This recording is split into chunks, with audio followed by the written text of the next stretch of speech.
ഓം നമോ ഭഗവതേ വാസുദേവായ. ഹരിമുരളീരവത്തിലേക്ക് എല്ലാവർക്കും സ്വാഗതം. നാരായണായ നമ നാരായണായ നമ നാരായണായ നമ നാരായണ നാരായണായ നമ നാരായണായ നമ നാരായണായ നമ നാരായണ. ഇന്ന് നമുക്ക് 9ഉം 10ഉം ശ്ലോകങ്ങൾ നോക്കാം. ശ്രീമദ് നാരായണീയം ദശകം 34 രാമായണ കഥ ഹനുമത് സംഗമം വരെ. ശ്ലോകം 9. സോദര്യാ പ്രോക്തവാർത്താ വിവശദശമുഖാദിഷ്ടമാരീചമായാ സാരംഗം സാരസാക്ഷ്യാ സ്പൃഹിതമനുഗത പ്രാവധീർബാണഖാദം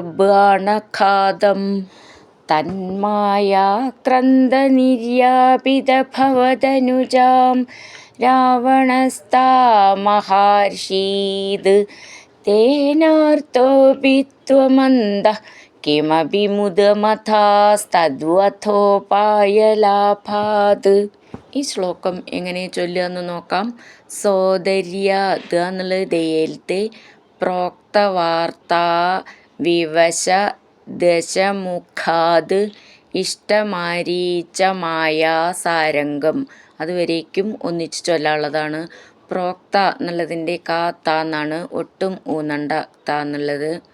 ദശമുഖാത്, മുഖാത് എന്നുള്ളതിൻ്റെ ഖാന്ന് നന്നായിട്ട് ഊന്നി പറയണം.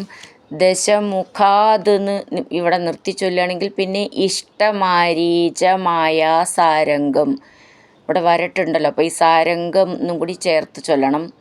ഈ 2 ലൈനും ചേർത്ത് ചൊല്ലാനുള്ളതാണ് സാരംഗം എന്ന് വരേക്കും.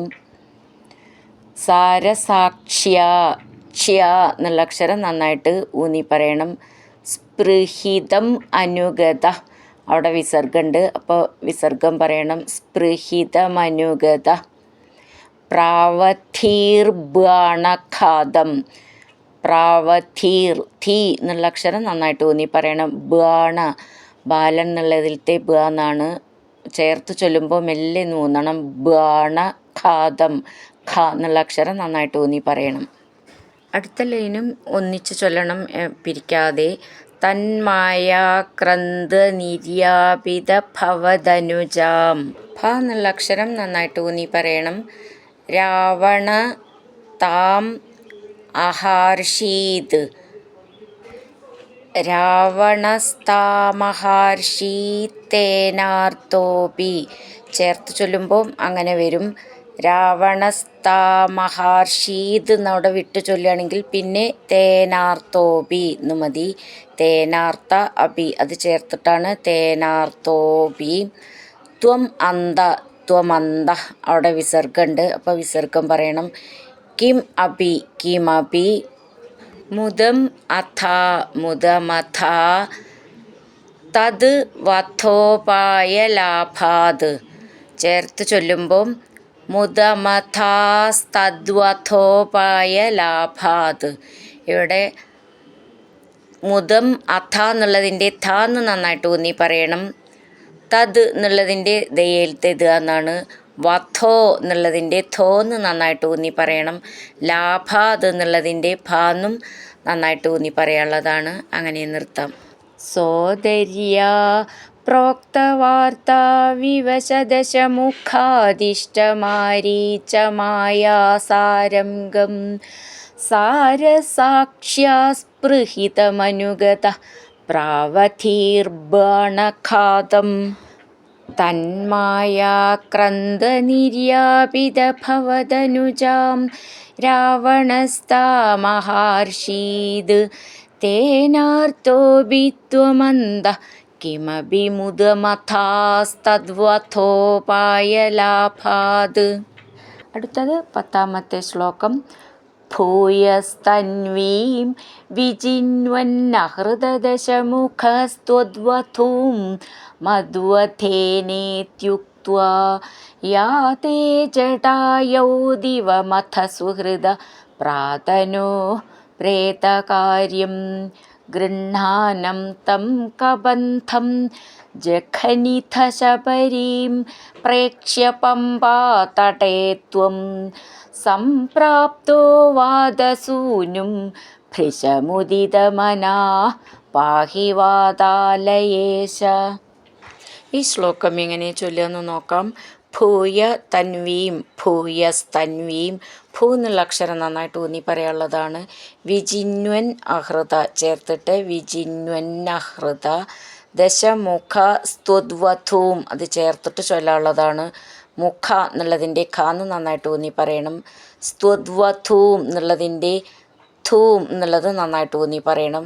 മധ്വഥേനേതി ഉക്ത്വ ചേർത്തിട്ട് മധ്വഥേനേത്യുക്ത്വ. മദ് എന്നുള്ളതിൻ്റെ ദാന്ന് ദയേൽത്തെ ഥേനെ എന്നുള്ളതിൻ്റെ ധാന്ന് നന്നായിട്ട് ഊന്നി പറയണം. ഇതി ഉക്ത്വ ത്വ എന്നുള്ളത് കാത്താന്ന് ഒട്ടും ഊന്നണ്ട. ത്വ നവള ചിഹ്നം ദീർഘം അതൊക്കെ ശ്രദ്ധിച്ചോളൂ. യാതേ ജടായൗ ദിവമഥ ഥ എന്നുള്ള അക്ഷരം നന്നായിട്ട് ഊന്നി പറയണം. സുഹൃദ അവിടെ വിസർഗം, അപ്പോൾ വിസർഗം പറഞ്ഞ് നിർത്തണം. പ്രാതനോ അവിടെയും നീട്ടിയിട്ട് വിസർഗം. പ്രേതകാര്യം. അടുത്ത ലൈന് ഗൃഹാനം. ഇവിടെ അതുപോലെ തന്നെ ബ്രഹ്മ എന്നൊക്കെ പറയണ പോലെ നാഹ എന്നാണ് അത് വായിക്കേണ്ടത്. ഗൃഹാനം തം കബന്ധം ഥം എന്നുള്ളത് നന്നായിട്ട് ഊന്നി പറയണം. നാഥ എന്നാണ്. ബ എന്നുള്ളത് ബാലൻ്റെ. കബന്ധം ജഖനിഥ ഖ എന്നുള്ള അക്ഷരം നന്നായിട്ട് ഊന്നി പറയണം. ഥ എന്നുള്ളതും ഊന്നി പറയാനുള്ളതാണ്. ശബരീം ഇവിടെയും ബ ശബരീം നീട്ടിയിട്ട് മുർക്കം. പ്രേക്ഷ്യ ക്ഷ്യ എന്നുള്ള അക്ഷരം നന്നായിട്ട് ഊന്നി പറയാനുള്ളതാണ്. പമ്പാ തടേ ത്വം സംപ്രാപ്തോ സംപ്രാപ്തോ വാതസൂനും ഭൃശമുദിതമനാഃ അവിടെ നീട്ടിയിട്ട് വിസർഗം, അപ്പോൾ നീട്ടിയിട്ട് വിസർഗം പറയണം. ഭൃശ എന്നുള്ളതിൻ്റെ ഭൃ എന്ന് നന്നായിട്ട് ഊന്നി പറയണം. പാഹി വാതാലയേശ അങ്ങനെ നിർത്താം. ഭൂയസ്തന്വീം വിജിന്വന്നഹൃതദശമുഖസ്ത്വദ്വധൂം മധ്വഥേനേത്യുക്ത്വാ യാതേ ജടായൗ ദിവമഥഃ സുഹൃദഃ പ്രാതനോ പ്രേതകാര്യം ഗൃഹാനം തം കബന്ധം ജഘനിഥ ശബരീം പ്രേക്ഷ്യ പമ്പാതടേ ത്വം സംപ്രാപ്തോ വാതസൂനും ഭൃശമുദിതമനാഃ പാഹി വാതാലയേശ. ഹരിനാരായണ ഗോവിന്ദ ജയ നാരായണ ഗോവിന്ദ. ഹരിനാരായണ ജയ നാരായണ ഗോവിന്ദ ഗോവിന്ദ ഗോവിന്ദ.